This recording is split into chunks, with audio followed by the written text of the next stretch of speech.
Nexus Prime University had built its reputation on a foundation of controlled violence and pedagogical intimidation, which was exactly the kind of academic philosophy that impressed military recruiters throughout the galaxy. Perched on the crystalline surface of Cadets Station, the institution's angular spires reached toward the stars like titanium monuments to the theory that proper education required at least 3 forms of mortal terror per semester. The university's motto, carved in 17 different languages across the main entrance, proclaimed strength through adversity, though the translation software typically added helpful footnotes explaining that adversity in this context meant things that could theoretically kill you. The galaxy's premier military powers had established Nexus Prime as a joint training facility after centuries of warfare had proven that traditional combat academies produced excellent soldiers but terrible strategic thinkers. The solution, reached through extensive committee meetings and several minor diplomatic incidents, was to create an institution that combined advanced tactical education with psychological conditioning programs designed to forge military leaders who could maintain rational thought while being systematically terrified by their professors. Dr. Threx'var embodied this educational philosophy with a kind of dedication that made guidance counselors throughout the galaxy update their hazard pay calculations. As a member of the Octorian species, he possessed 8 articulated limbs, compound sensory organs that could detect fear pheromones from 3 systems away, and a natural understanding of predatory psychology that made him ideally suited for his chosen profession.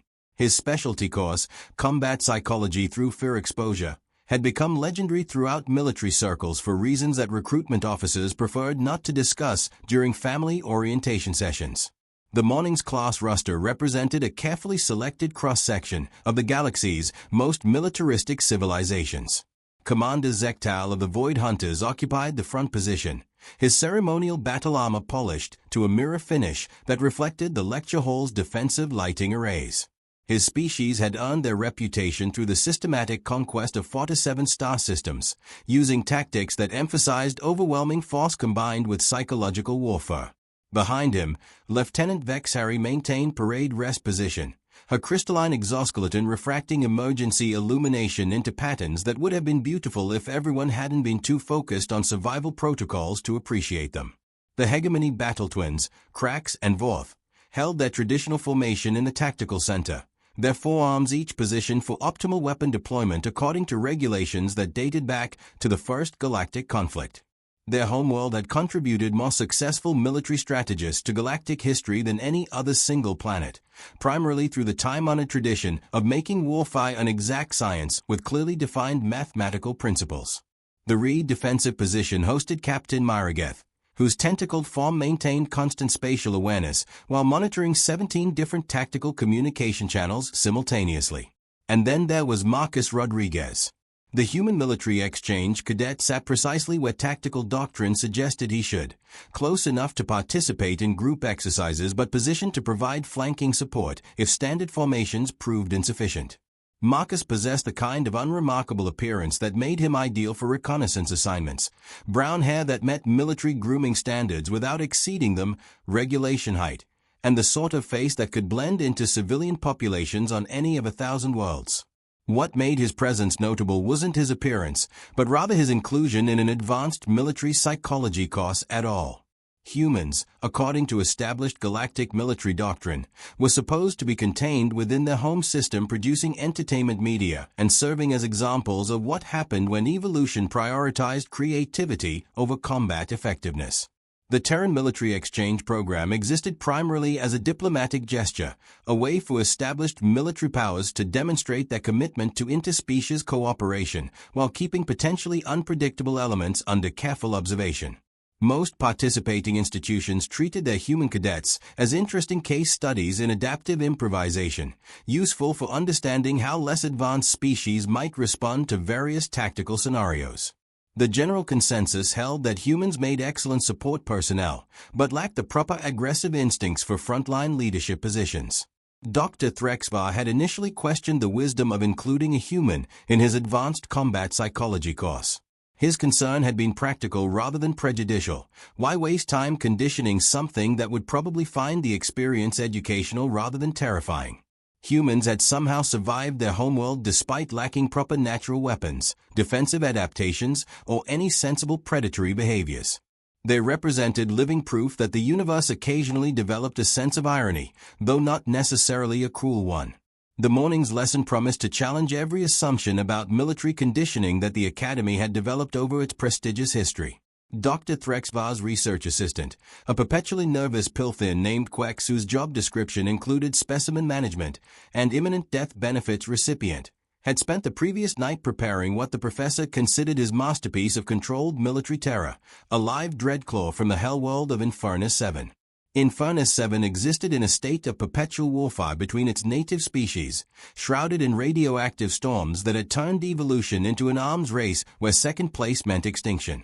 Every creature on the planet had developed specialized adaptations for killing other creatures more efficiently, and the Dreadclaw had emerged victorious from this biological competition through the simple expedient of being better at violence than anything else the universe had produced. A Machu Dreadclaw measured approximately 5 meters from primary sensory cluster to tail weapon, possessed 6 limbs, each ending in retractable blade arrays that could penetrate military-grade armor plating, and featured sensory equipment capable of tracking targets across multiple dimensional phases simultaneously. Their hide could deflect particle beam weapons. Their reaction speed exceeded most species' ability to process tactical information, and they possessed the strategically useful habit of systematically dismantling enemy formations before moving to individual target elimination. The Galactic Military Command had classified Dreadclaw encounters as Category 9 tactical situations, which meant that proper response protocols involved immediate retreat followed by strategic bombardment from maximum safe distance. 3 separate battle fleets had encountered Dreadclaw swarms during the Infernus expedition, and the resulting tactical analyses had become required reading at military academies throughout the galaxy as examples of what happened when superior technology met evolutionary perfection. The creatures didn't simply attack. They analyzed their opponent's tactical responses, adapted their strategies in real time, and systematically exploited weaknesses with the kind of methodical precision that staff colleges used as examples of perfect military execution. They possessed sufficient intelligence to understand strategic objectives, enough patience to execute complex operational plans, and the creativity to develop novel solutions for each unique tactical situation they encountered, which made them ideal training tools for advanced military psychology courses, assuming one's definition of training included permanent psychological conditioning as a desired educational outcome. Today's training scenario, Dr. Threx'var announced, his multiple limbs positioning various pieces of monitoring equipment with practiced efficiency, features a specimen that represents the pinnacle of military evolution. Observe and analyze how a truly successful warrior species approaches the art of tactical intimidation. The containment transport rolled into the lecture hall with a kind of ominous precision that suggested its designers had studied too many historical battle recordings. Multiple layers of energy shielding created a reinforced barrier around its contents, while tactical displays provided real-time updates on radiation levels, electromagnetic field strength, and the statistical probability of containment failure. The antigrav platform hummed with barely contained military-grade power systems, and status monitors cheerfully announced threat assessment levels and colors that most species military training interpreted as execute emergency evacuation procedures immediately. Inside the tactical containment unit, something that had never lost a battle began to assess its new environment. The Dreadclaw that Dr. Threx'var had selected represented what military analysts would classify as a prime combat specimen of its species. Its armored hide displayed the kind of battle scarring that spoke of countless successful engagements, while its 6 primary sensor arrays held the sort of tactical intelligence that most military strategists preferred not to contemplate during their off-duty hours. When it moved, every motion conveyed the casual confidence of something that had never encountered a tactical situation it couldn't resolve through strategic application of superior combat effectiveness. Its breathing created small vapor clouds in the containment unit's atmosphere, and each exhale carried the subtle promise that whatever military formation it encountered next would provide useful data points for refining its combat algorithms. The students' reactions followed entirely predictable military conditioning patterns. Commander Zektal's hand moved instinctively toward his sidearm, his battle-tested reflexes warring with the rational knowledge that standard-issue weapons would prove tactically inadequate against the contained predator. Lieutenant Vexari's crystalline form shifted through several color frequencies that her species associated with heightened combat readiness, while the Hegemony battle twins began a sub-vocalized tactical analysis of explosive payload requirements for various engagement scenarios. Captain Myragetha's tentacles adjusted to optimal defensive positioning, an unconscious tactical response that her people had developed through millennia of surviving encounters with things that possessed more weapons than strategic patience. Marcus Rodriguez leaned forward slightly and adjusted his tactical assessment posture. The reaction was so entirely contrary to proper military conditioning that Dr. Threx'var's compound sensory organs focused on the human with something approaching professional confusion. Where appropriate tactical apprehension should have registered, Marcus displayed what could only be classified as analytical interest. His posture suggested strategic evaluation rather than defensive preparation, and his expression carried the kind of focused concentration typically reserved for operational planning sessions rather than threat assessment scenarios. The Dreadclaw's response proved even more tactically inexplicable. The creature had initially begun its standard pre-combat evaluation routine upon entering the lecture hall, a carefully refined sequence of threat assessment behaviors that had been perfected through countless successful military engagements. Its sensor arrays had extended to maximum tactical range, its blade weapons had deployed to combat readiness, and its primary targeting systems had begun the systematic evaluation scan that preceded most successful military operations. Then it detected Marcus's presence. The transformation was subtle but unmistakable to anyone with advanced tactical training. The aggressive preparation pattern ceased, replaced by something that Dr. Threx'var's extensive experience with military psychology couldn't immediately categorize. The Dreadclaw's sensory focus shifted toward the human with an attention that seemed more evaluative than predatory. Its combat breathing pattern modified, becoming less aggressive and more analytical. Most disturbing from a military perspective, its targeting systems fixed on Marcus with an intensity that suggested recognition protocols rather than standard threat assessment procedures. As you can observe, Dr. Threx'var continued, determined to salvage his tactical demonstration despite these unexpected variables. The Dreadclaw exhibits classic apex combat behavior. Note the threat assessment protocols, the territorial establishment patterns, the clear tactical dominance positioning. The Dreadclaw chose a precise moment to approach the side of its containment unit closest to Marcus and execute what could only be described as a defensive posture. The movement was so tactically inappropriate that several students exchanged glances conveying profound strategic confusion. Apex combat predators weren't supposed to assume defensive positions without identifying specific threats requiring such responses. They were supposed to maintain aggressive tactical positioning, execute intimidation protocols, and radiate combat readiness like a particularly unpleasant strategic deterrent. They certainly weren't supposed to regard human military cadets with what appeared to be hopeful tactical assessment. Marcus, meanwhile, had begun making small gestural movements that most military observers would have dismissed as nervous habit patterns.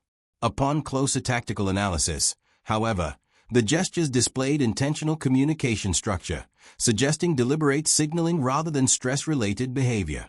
His posture remained tactically sound, non-threatening according to standard protocols, and his voice, when he finally spoke, carried the kind of calm authority typically associated with successful field commanders or particularly competent logistics coordinators. "Easy there, soldier," he said quietly, apparently addressing the galaxy's most feared military predator with the casual familiarity of addressing a fellow service member. "You're a long way from your operational theater, aren't you?" The Dreadclaw's response challenged everything Dr. Threx'var understood about military psychology and combat behavior patterns. The creature's aggressive tactical posturing disappeared entirely, replaced by body language that could only be classified as cooperative.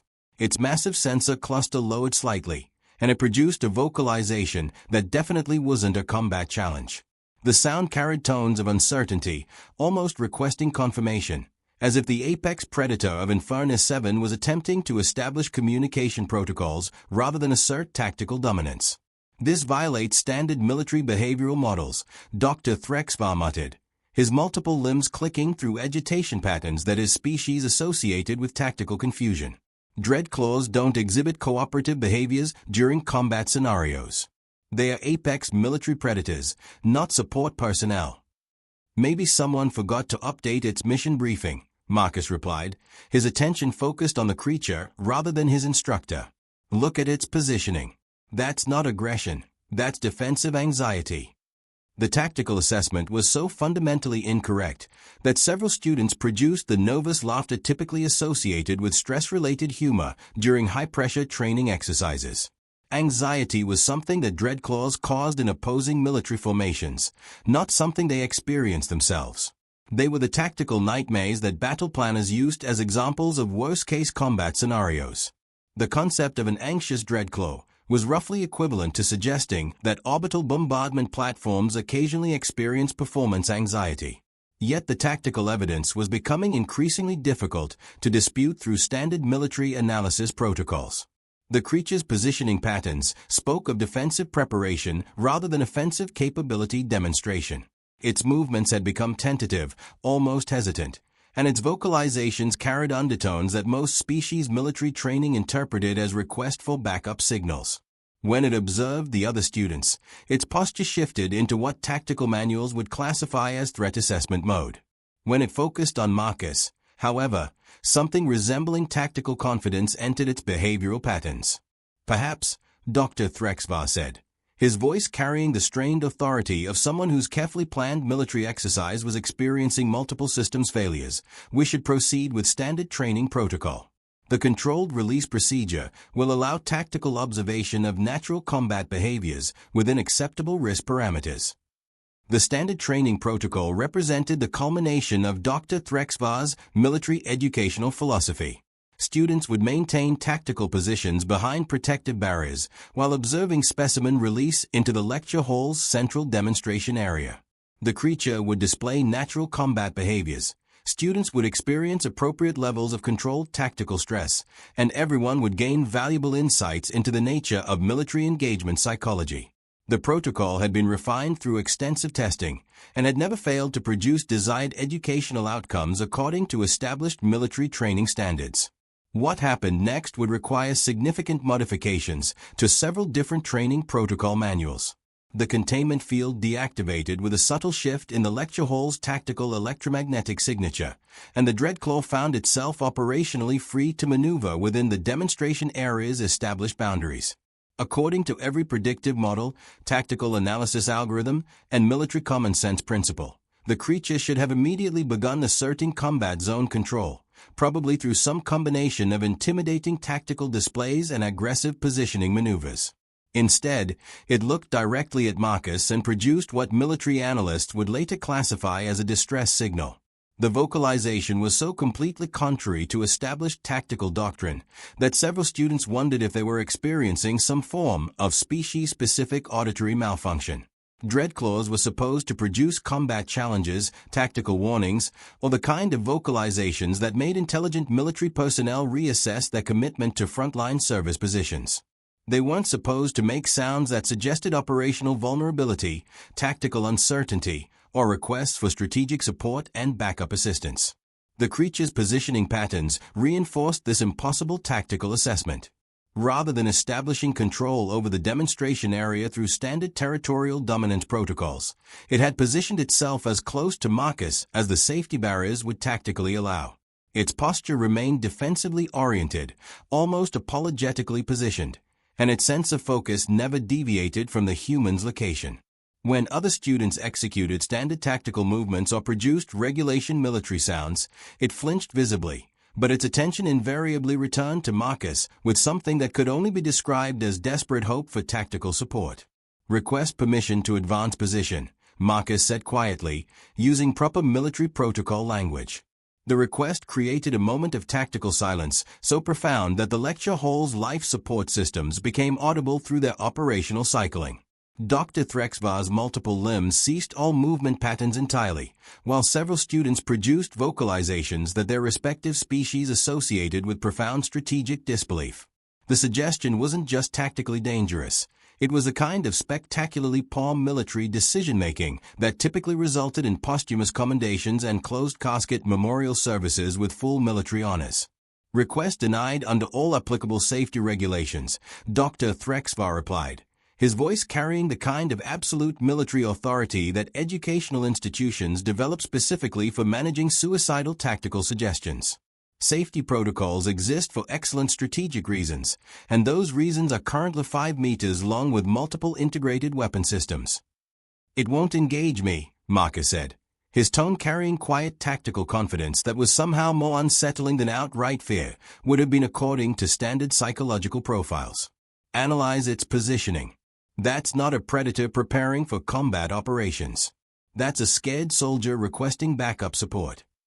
The tactical assessment was so fundamentally inappropriate that it required several moments for Dr. Threx'var to formulate a strategically sound response. Dreadclaws weren't scared soldiers.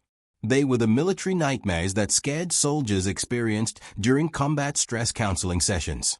They represented the successful conclusion of evolutionary pressure toward maximum tactical effectiveness, and they had earned their military reputation through the systematic tactical dismantlement of 3 separate battle fleet formations. Yet the operational evidence was becoming increasingly difficult to dismiss through standard military analysis procedures. The creature's behavioral patterns matched no known combat profile in any tactical database. Its vocalizations continued to carry tones of distress rather than aggression, and its positioning suggested tactical anxiety rather than combat preparation protocols. Most disturbing from a military perspective, it seemed to regard Marcus as a source of potential tactical support rather than a target for combat engagement. The safety regulations, Dr. Threx'var began, falling back on established military protocol, can be temporarily modified under combat training emergency provisions, Marcus interrupted, citing a regulation that most students weren't supposed to know existed outside of advanced officer training programs. Section 12 Charlie of the Academy Military Manual allows for protocol deviation when tactical objectives require direct engagement with training specimens. The fact that the human had memorized obscure military regulations was almost as strategically disturbing as his apparent willingness to test them through practical application. Dr. Threx'var found himself in the unprecedented tactical situation of having a student request increased operational danger rather than demanding additional protective protocols. The strategic debate was resolved by the Dreadclaw itself. The creature had been monitoring the tactical discussion with obvious intelligence, and its distress signals had gradually increased in volume and operational urgency. When it became apparent that the protective barriers might not be deactivated according to standard protocols, the apex military predator of Infernus VII executed a maneuver that would require significant updates to tactical behavior databases throughout the galaxy. It began producing what could only be classified as emotional distress vocalizations. The sounds were unmistakable despite originating from a creature that was supposed to be incapable of psychological vulnerability during combat operations. The Dreadclaw's vocalizations carried all the universal acoustic signatures of distress, fear, and desperate requests for tactical assistance that most military species recognized through basic survival training. Its massive form exhibited what tactical manuals would classify as stress-related trembling, and its sensory arrays never deviated from Marcus's position as it requested support with a desperation that transcended standard military communication protocols. "Permission granted for tactical advancement," Marcus repeated, and this time his voice carried an operational authority that Dr. Threx'var found difficult to challenge through standard military hierarchy. The decision violated every safety protocol, tactical common sense principle, and survival instinct that the professor had developed throughout his extensive military education career. Yet the alternative seemed to involve allowing a clearly distressed combat unit to continue suffering while a potential tactical solution maintained position just beyond the protective barriers. The educational objectives of combat psychology through fear exposure had an anticipated emotional complexity from apex military predators, and standard protocols provided no guidance for situations involving interspecies tactical cooperation. Dr. Threx'var made a strategic decision that he would spend considerable time defending during subsequent performance evaluation meetings. The protective barrier deactivated with a subtle shift in electromagnetic tactical fields, and the demonstration area's operational boundaries expanded to include Marcus's position. The other students immediately activated personal defense protocols, emergency tactical communication systems, and in Commander Zektal's case, drew regulation sidearms while transmitting tactical situation reports to various military deities. The Dreadclaw's tactical response was immediate and completely contrary to every behavioral prediction model. Rather than engaging, threatening, or displaying any form of combat behavior, the apex military predator of Infernus VII approached Marcus with careful, tactically sound movement patterns. Its posture remained defensively oriented throughout the approach, and its vocalizations carried tones of hopeful uncertainty mixed with tactical relief. When it reached the human, it stopped precisely within optimal tactical support distance and lowered its massive sensor cluster in what could only be described as a request for confirmation of Alliance protocols. Marcus reached out slowly and established physical contact with the creature's armored head. The tactical response was instantaneous and strategically significant. The Dreadclaw's distress vocalization ceased immediately, replaced by sounds that most military species associated with successful mission completion and operational satisfaction. Its stress-related trembling stopped, its defensive posture relaxed into standard rest position, and its sensory arrays powered down with what appeared to be profound tactical relief. The galaxy's most feared military predator had found operational security in the tactical support of the species that most civilizations considered barely qualified for support personnel positions. How is this tactically possible? Dr. Threx'var managed to ask, his multiple limbs executing confused gesture patterns. It's operationally stressed, Marcus explained, his hand continuing to provide reassurance contact with the creature's armored surface.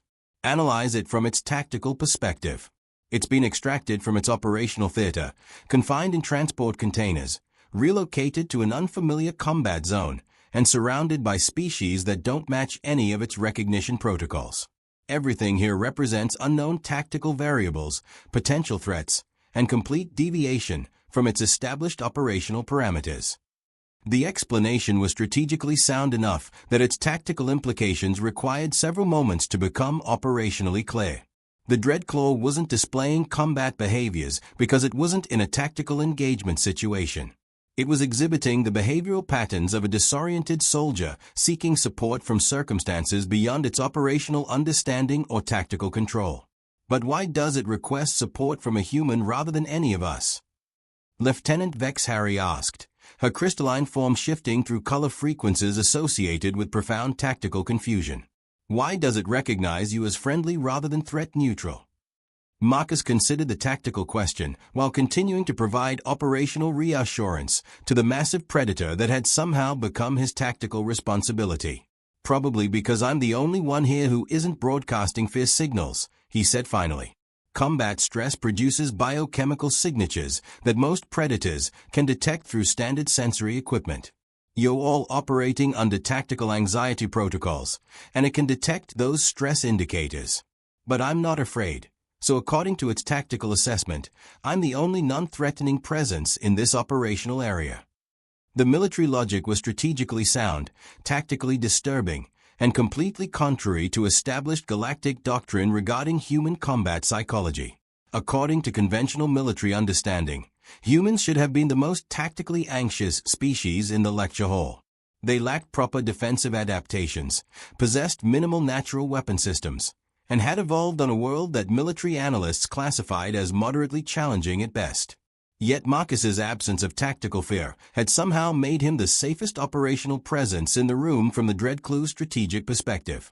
The creature that had been brought to condition students through controlled military terror was instead requesting tactical support from the one being that everyone else considered the most strategically vulnerable.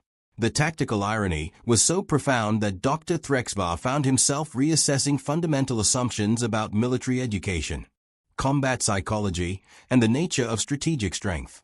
The galaxy's most advanced military civilizations had created educational systems based on controlled tactical terror, viewing fear as a conditioning tool for building combat character and preparing students for the operational realities of military service.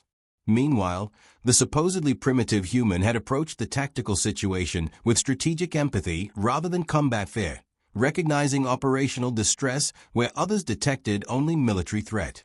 His response had been to offer tactical support rather than to request protective protocols, and his reward had been the operational trust of a creature that could have eliminated him through casual combat engagement. So what are our tactical options?